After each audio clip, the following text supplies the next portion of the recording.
We walked the Kent coast from Ramsgate to Margate, a 3-hour route past tide pools, quiet beaches, and old seaside towns. It wasn't sunny, but the coastline had a calm, raw beauty to it. Here's what we saw. So we've started our walk from Ramsgate, and we are currently on the coastal trail. You might ask yourself, where is the beach? It is actually high tide right now, so you can only walk so far before we have to climb back up and take these cute little routes. I quite like it though. It's quite like foresty, lots of greenery, loads of people just walking the trail or riding their bikes, walking their dogs. There's little cafes along the way, so if you're gonna do the long walk like us, you can always stop, have a little drink, and keep going. We are still not sure where exactly we're going to stop yet. There are a lot of stopping points we can choose from. 30 minutes in, we reached Dumpton Gap. Dumpton Gap has a quiet, sandy bay with a concrete promenade and cafe kiosk.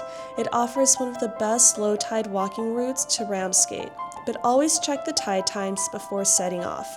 Parts of the beach are completely cut off by the rising tide, and there is no way off the beach when this occurs.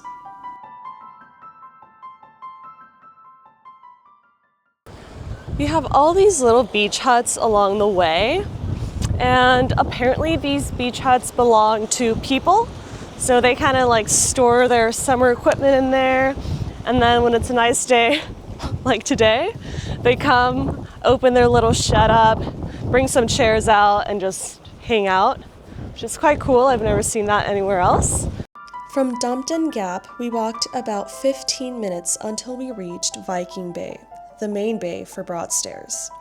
There are a number of cafes and restaurants in close proximity to the bay. Some are seasonal, but the majority of restaurants are open all year round.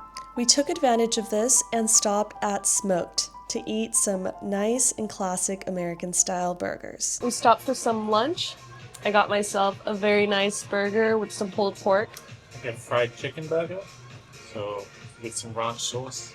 Feels very American. Reminds me of Chick-fil-A. After our lunch, we continued our walk, which, by the way, is not hard at all. As you can see, I'm doing this 3-hour long walk in a dress and Birkenstocks. No fancy equipment needed at all. We have been walking for about an hour and a half, and during our little trek, we kind of had to pick and choose which beaches were worth going to and which ones we wanted to skip.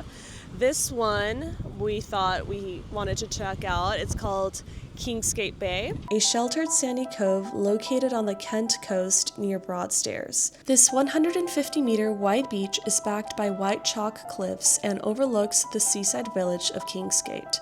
If you're looking for peace and quiet, this is definitely the beach to go to. Okay, so we carried on walking down the coast. So now we're just chilling with some sea views and eating our ice cream. All right, we are probably, 2 hours in, 2 hours and a half into our walk. And we are by Palm Bay Beach. There is an infinity pool here. If the weather were nicer, I feel like it would be super cool to take a dip, take some cool drone shots. I mean, we're still gonna take drone shots, but we're not gonna go into the infinity pool. Okay, so now that we've been walking for almost 3 hours, I thought it would also be time to let you guys know about this walk we've been doing. As you know, there's many different beach spots you can stop at, and we have found that not all beach spots are worth stopping to. Especially with weather like we have today. It's cloudy, it's a little bit windy, it's not warm at all, even though it's 30 degrees in London as I speak. So then there's moments where you walk past a beach spot, there's not much to see or much to do, you're walking in silence, and that's okay, but it's worth knowing that there's not constant things to do or see during this 3-hour trek. So if you're into walking and nature and just being alone, well, not alone, I'm with Guy, but being alone with your thoughts, this would be something amazing to do. If you're not really into that, I would not recommend this walk.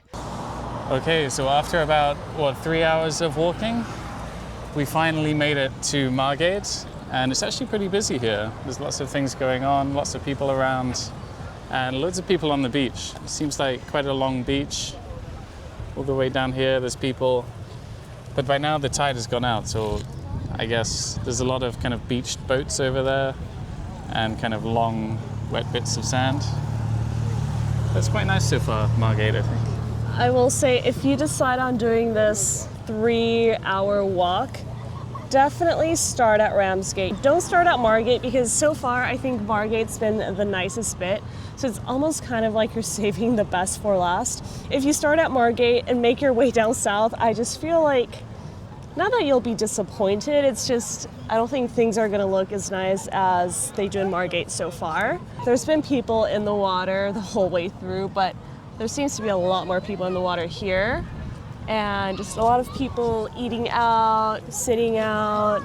It's just more busier here, and I feel like there's also more things to do. We sat out and enjoyed the sun and our surroundings. 45 minutes later, we decided to go over to the Old Town and enjoy a beer and Aperol Spritz. All right, it has been about 5 hours now. We walked, we had a drink, we had a little nibble here and there, and we finally made it back to Margate.